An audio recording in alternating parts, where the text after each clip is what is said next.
Yung ginawa nila sa iba pang ahensya, tinanggalan nila, tapos inilalagay sa iba.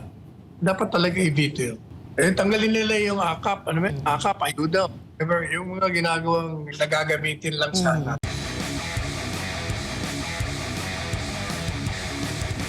Malaking sampal daw sa kapulisan ang pang-aabuso sa kapangyarihan ng Kamara. Kasunod ng sunod-sunod na pagpapakontempt sa ilang miyembro ng Philippine National Police. Sa ginawang investigasyon ng Quad Committee ng mababang kapulungan sa Kongreso, ayon kasi sa tagapagsalita ng PNP, wala raw silang magawa sa kapangyarihan at otoridad ng komite.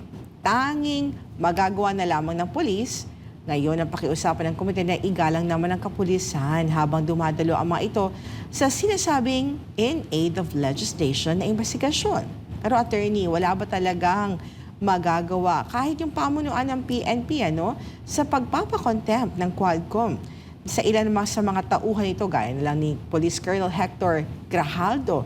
At nakita mo yung mga former PNP officials and even AFP, yung mga graduates sa PMA, Attorney Sal, galit na galit dun sa kinasadlakan, di ba, ni General Wilkins, yung former PDEA chief. At para sa kanila, may mga flag na nga silang nire-raise doon doon kung saan nakastay ngayon, nakadetain sina Colonel Grijaldo at General Wilkins dyan sa Krami, Attorney Sal. At para sa mga men in uniform, isang malaking insulto po ang ginawa sa kanila sa nangyari kay na Colonel Grijaldo and kay Wilkins.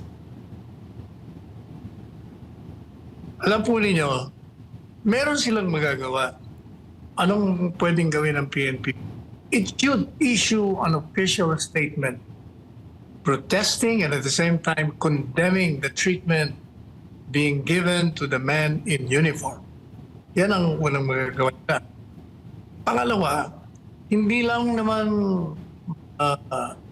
uniformadong pulis at opisyal ang sinasampal o binabastos at nilalabag ang karapatan. Kung hindi, lahat ng mga pumupunta sa Quadcom or sa congressional hearing, whether sa Senado or sa lower house, yun ang vice-presidente natin, napastos din di ba?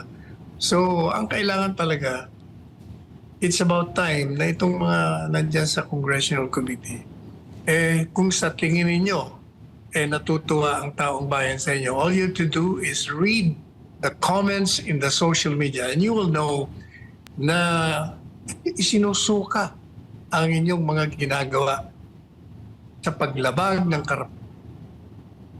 bully, sa pagpapakulong sa inyong mga resource persons. Mm-hmm. And Attorney Sal, yun nga Attorney Sal, yung mga kababayan natin, yung mga men in uniform, naiinsulto, pati din yung mga kababayan natin, too much na abuse of power na nakikita nila sa ating mga mambabatas, Attorney Sal. Samantala, tanong din na marami sa ating Attorney Sal, yung sa kabila ng mga pagigipit, impeachment complaint, at iba pa yung kaso na plano nilang ihain laban kay Vice President Sara Duterte. Ano po yung nakikita nyo na babagsak daw si VP Sara o masusuportan ito ng taong bayan kapag pinupush po itong impeachment complaint sa kanya? At yung bayan nga, before Christmas break daw, gusto talaga nilang i-push ito. Yeah, the more they humiliate, the more they violate the rights of the Vice President, the more people will be sympathetic, the more they will love her, the more they will support her. Regardless kung ano man ang mangyari sa impeachment. Kasi gaya na sinasabi natin doon sa artikulo na lumabas ng Monday, yung impeachment is a propaganda tool. Black propaganda yan. Kasi the mere filing of that, siniraan ka na kagad. Ano man ang mangyari dyan, manalo o matalo. Siniraan ka na talaga bilang vice-presidente. Yan ay isang pagsalakay sa iyong integridad bilang isang public official at bilang isang tao. Nagpapasalamat naman ang Office of the Vice President sa patuloy na pagtitiwala ng publiko kay Vice President Sara Duterte. Ayon sa pahayag ng End of the Year Survey ng Publicus Asia, Nakakuha si VP Sara ng 37% na approval rating at 31% na trust rating. Ang pangalawang Pangulo ang nakakuha ng pinakamataas na approval at trust ratings kumpara sa iba pang apat na matataas na government official. Patuloy pa rin po ang tiwala ng ating mga kababayan. Atak Duterte, Attorney Sal. Hindi naman katakataka yun. Ang hindi ko maintindihan. Bakit itong mabababa ang rating na nakuha nila, hindi nila makita yun. Doon lang makikita mo kung saan leaning ang support. Hindi sa kanila, kundi kay Inday Sara. Samantala, hindi na pinagbigyan pa ng Commission on Elections sa mga humihirit na palawigin pa ang pagpaparehistro ng mga kandidato at party groups na mga gagamitin nilang social media pages sa pangangampanya. Samantala, social media pages ng senator aspirant na si Pastor Apollo C. Quiboloy tinake down ng Facebook kahit pa naiparehistro na ito sa COMELEC. Si Margot Gonzalez, magbabalita. Hindi na nga pinalawig pa ng COMELEC ang palugit para sa social media registration na gagamitin ng mga kandidato sa pangangampanya. Ayon kay COMELEC Chairman Attorney George Garcia, hindi lahat ng mga tumatakbo sa darating na eleksyon ay nagparehistro ng kanilang social media page. May mga humirit daw ng extension pero walang pinagbigyan ng komisyon. Hindi lahat ay nakapag-file ng kanilang social media accounts, hindi nakapagparehistro. Pero siyempre verifying pa tayo dahil nga sa sobrang dinagsa kasi kami nung huling araw ng ating registration hanggang ngayon, yung ating Education Information Department ay patuloy pa rin na tinitingnan yung lahat na naipadala sa online ng mga application for mga registration ng kanilang social media accounts. But we are going to release the names ng lahat na nakapag-comply. So far naman, substantially maayos at maganda yung naging submission. Although yung iba nagre-request talaga ng extension, hindi natin pinagbigyan yung extension.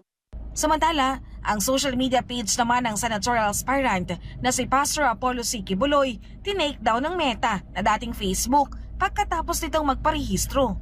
Paglilinaw naman ni COMELEC spokesperson Attorney Rex Lautianco, wala pang pinapa-take down na kahit anong social media channel ang komisyon dahil nasa period of registration pa lamang sila. Sabi pa niya, walang kinalaman ang COMELEC sa anumang suspensyon o deactivation na nararanasan ng sinumang kandidato sa nalalapit na eleksyon. So sa mga pagtatanggal ng mga platform, ng mga ilang social media accounts, hindi po talaga namin kayang solusyonan yan sapagkat yan ay isang bagay na internal sa mismong platform mismo, na yan. Napag-alaman naman na ang mga nakapost sa mga social media page ni Pastor Apollo bago ito sinuspende ay ang mga tree planting activities at cleanliness drive na sinagawa ng organisasyong pinangungunahan nito, ang Sunshine Philippines Movement. Ayon sa Meta, ang social media page ni Pastor Apollo ay sumusuporta daw sa mapanganib ng mga organisasyon. Sinabi ng COMELEC, maaari pang iparehistro ng aspirante ang panibago niyang social media page kung hindi naman ito kasalanan kung bakit na-take down ng Meta ang kanyang social media page o account. Ako naman kung talagang halimbawa na take down, sabihin na natin wala nakalagay sa provision na yon, hindi naman po ganun katigas ang Commission on Elections para payagan yung mga bagay na beyond the control ng isang kandidato. Siyempre para sa atin, may registration tayo. Pero kung yung mismong account na take down for whatever reason, hindi naman po kami para magpigil sa isang taong gustong magpa-regulate.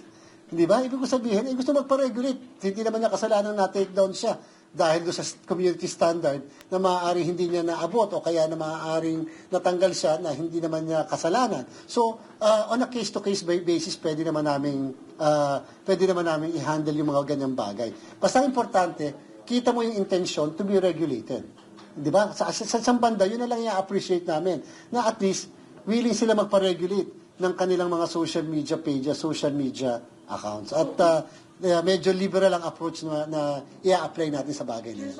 Pero paglilinaw ni Chairman Garcia, posible ito basta ang aspirante nagawa rong iparehistro ang kanyang mga social media accounts bago ang deadline ng December 12. Sa kaso ni Pastor Apollo, na iparehistro niya ang kanyang social media page, So long as nakapagparehistro siya nung una. Hindi ba? So long as may prior registration. Pero kung ngayon pa na magpaparehistro, wala kang compliance. Hindi ba? Wag na lang script pa yung rules at yung guidelines natin.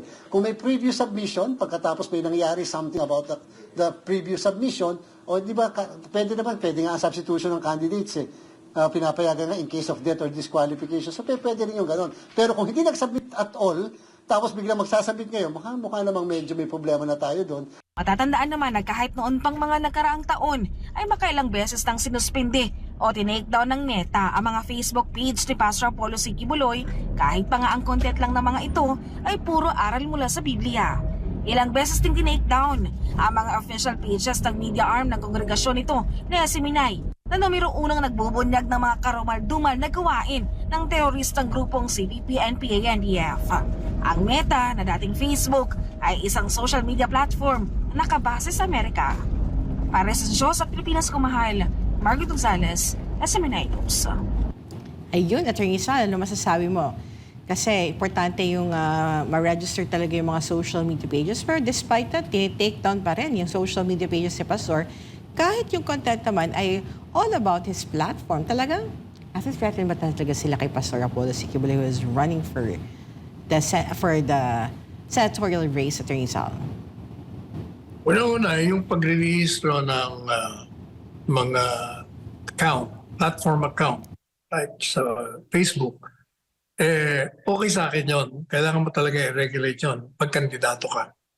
Kailangan sumunod ka sa mga rules. Pero yung pag-take down, yun ang hindi ko maintindihan. Parang hindi naman ang nagpapatakbo niyan, hindi naman dito sa ating bansa, di ba? Meron bang regulatory board dito sa Well, natanong ko yung Facebook yung officials ng Facebook dito sa Davao. Sabi nila, hindi nila hawak, Attorney Sal, kasi yung decision dun sa regional office nila, which is in Singapore. So, if we have to raise yun sa legal team natin, nire-raise nila doon sa Singapore. But apparently, hindi kami sinasagot, Attorney Sal Ang ibig sabihin niyan, merong mga makapangyarihan dito na pinakiusapan doon or nag-demand na i-take down dahil sa tingin nila. Ay makakatulong kasi sa kampanya niya pag nakikita yung mga ginagawa ni Pastor. Pag nakikita ng tao yan, hindi pa nga public official, public servant, marami nang nagagawa. Kaya ayaw nila. Wala namang ibang maaaring sabihin mo, anong dahilan? Ang dahilan dyan, may makapangyarihan na pinatanggal yan, pina-take down. Nang galing sa Pilipinas, hindi galing sa Singapore, galing sa Amerika. Well, Dito galing. Take down man nila lang i-take down. Babalik at babalik pa rin sa social media si Pastor. And the more nagiging curious yung taong bayan, bakit pa tini-take down si Pastor? Ano bang meron? Ano ba yung mga sinasabi ni Pastor? Ano bang advocacy ni Pastor? Ano bang gusto niyang mangyari sa Pilipinas? The more na ginagawa nila yun, the more they persecute Pastor, the more tumataas yung interest ng mga kababayan natin patungkol sa kanya pa. Attorney Sal. Okay lang naman na mag-take down ka kung may community violation. Gaya na nangyari sa akin, nagkaroon ako ng restriction. Siguro, kasi meron din sila mga regulasyon na bawal yung ganito. Halimbawa, makita nila merong alak sa likod mo, bawal yon. Bata, bawal yon. Yan okay lang yun dahil para sa kanila, it affects yung mga viewers. Pero kung yung ipinapakita, naglilinis ng environment, nagtatanim, paano? Kahit anong tingnan mong anggulo, walang irregular, walang illegal doon. Attorney Sal, inanunsyo naman ngayong Miyerkules sa Malacanang na ipagpapaliban ang petsa ng pagdalagda sa panukalang budget para sa susunod na taon. Nauna nang nakatakda ngayong December 20. Ayon sa Malacanang, may mga i-veto ang Pangulo sa naturang panukalang budget. Hindi naman inanunsyo ng palasyo kung kailan ang magiging pagdalagda para maging ganap na batas. Ano kaya ang mga plano ni BBM Attorney Sal na dapat niya i-veto? Kasi sinabi nga niya, di ba? Hindi daw siya pabor dun sa pagkakaltas dun sa sa budget ng education sector. Hindi ko lang alam kung ano pa yung i-veto niya. Attorney Sal, what do you think? Tama yun. Alam mo, natatanda mo the other day, pinitik natin yung aking fraternity Brad na Secretary of Education. Sabi niya, pumayag. Number one, dati ka senador. Dapat kakampi mo yung mga senador mo. At yung mga, dahil miyembro ka ng Kongreso. Pangalawa, diba, hindi ka pinagtatanggol ng principal mo na nag-appoint sa'yo. Kaya mabuti naman, at siya na mismo, sinabihan yata siya na re-remedyoan na natin. So, ang magagawa talaga dyan, hindi to. Hindi lang yung sa ginawa nila sa PhilHealth. Yung ginawa nila sa iba pang ahensya, tinanggalan nila, tapos inilalagay sa iba. Dapat talaga i-veto yun. Kung ikaw ang tatanungin, Attorney Sal, anong gusto mong maalis doon sa national budget at ang dapat na bigyang prioridad kung i-veto man ni PBBM? Tanggalin nila yung AKAP. Ano ba? AKAP, ayuda. Yung mga ginagawang nagagamitin lang sana. Samantala, Attorney Sal, anong masasabi mo sa pahayag ng anak ni BBM na si Sandro na susuporta nito ang kanyang ang kanyang ama, ano man ang sasabihin nito o nais itong gawin kaugnay sa national budget? Well, understandable naman yun. Basta anak ka, siyempre, palagi mo susuportahan ama mo. Maliban na lang kung masyadong patent-click-cligan. Kahit na tatay mo yun, kailangan magsalita ka ko. Kung hindi man publicly, pahintuin mo siya.